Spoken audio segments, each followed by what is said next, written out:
Tatlong Chinese na illegal alien ang nasa kote sa isang apartment building sa Laguna kung saan natagpuan ang samut-saring telecommunication equipment. Iniimbestigahan na sila ngayon kung posibleng sangkot sila sa pag-espiya sa bansa. At nakatutok si Salima Refran.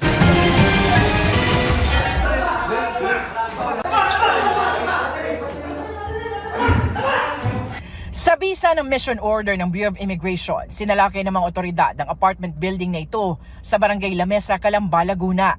Ilang kahina-hinala umano mga foreigner kasi ang labas-masok doon, kaya ilang buwan itong minanmana ng CIDG.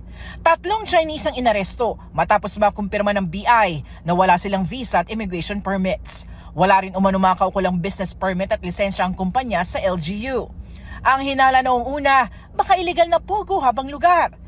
Pero ang napag-alaman daw, what they're claiming is that they're an installer of communications network. Chinese ang pinaka-team leader, yung mga tao sa field ay mga Pilipino. Hindi lang nila alam kung kanino nanggagaling ang utos at saka kung ano ang mga nagagawa na iba nitong mga ini-install nilang mga communications equipment. Yan, ganyan. ganyang mga Yung tower. Oo.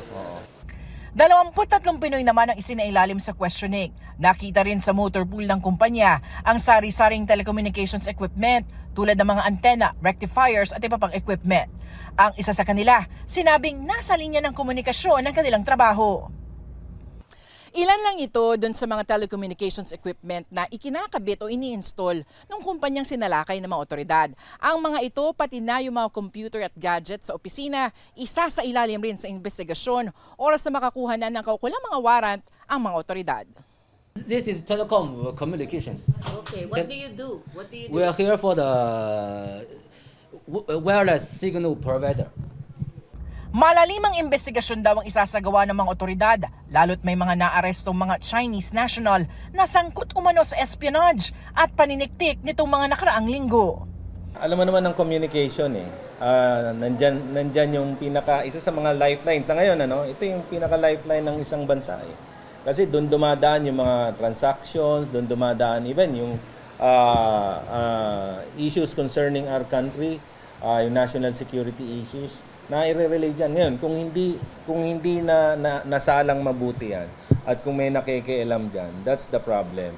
And that will be a great problem, lalo na kung hindi tayo ang may hawak, lalo na kung ibang tao ang may hawak o ibang bansa, di ba?